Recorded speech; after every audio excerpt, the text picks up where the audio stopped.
Caviteños Records, Bitag Production.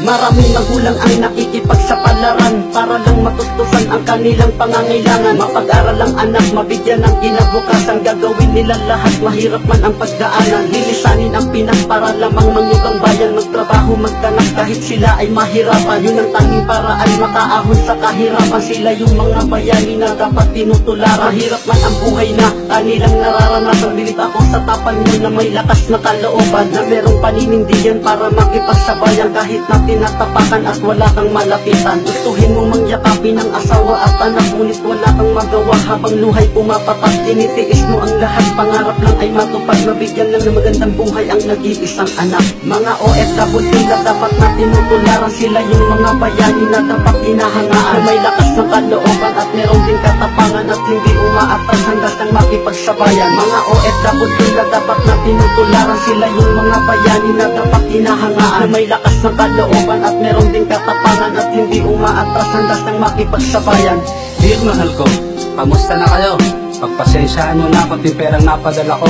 Huwag kang mag-alala, sa susunod dadagdagan ko para may extra pang gastos at panggala kayo. Siya nga pala mahal ko, kamusta mo ako sa mga bata? Lagi mo silang aalagaan ng hindi mapariwara. Sigurado ako ngayon na hindi na nila ako kilala, kasi naman ngayon binata at dalaga na sila. Pakita mo sa kanila kahit yung picture ko luma, para naman kahit papano maalala nila nga ay mukha. Bata pa sila noon nang huli nila akong makita, na hindi pa nga naglalakad, halos umagapang pa sila. Oo nga pala, baka ilang taon pa bago ako makauwi. Wala pa kasi akong ipon kahit nakaunti. Huwag kayo mag-alala sa akin, okay na okay lang ako.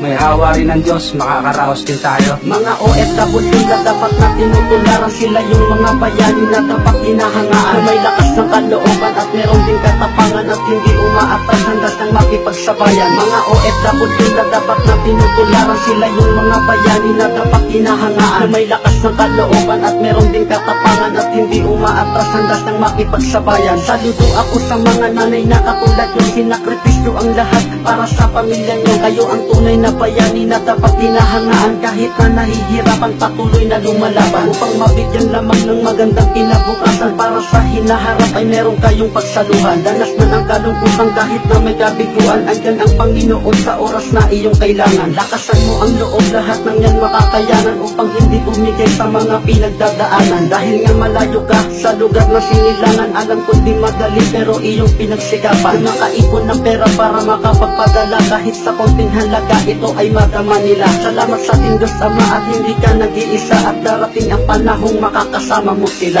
Mga OFW na dapat na tinutularan. Sila yung mga bayani na dapat hinahangaan, may lakas ng kalooban at meron din katapangan at hindi umaatras hanggang nang makipagsabayan. Mga OFW na dapat na tinutularan. Sila yung mga bayani na dapat hinahangaan, may lakas ng kalooban at meron din katapangan at hindi umaatras hanggang nang makipagsabayan.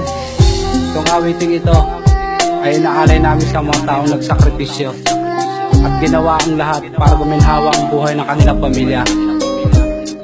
Tiniis ang kalungkutan at pangungulila para lang mabigyan ng magandang kinabukasan ang kanilang pamilya.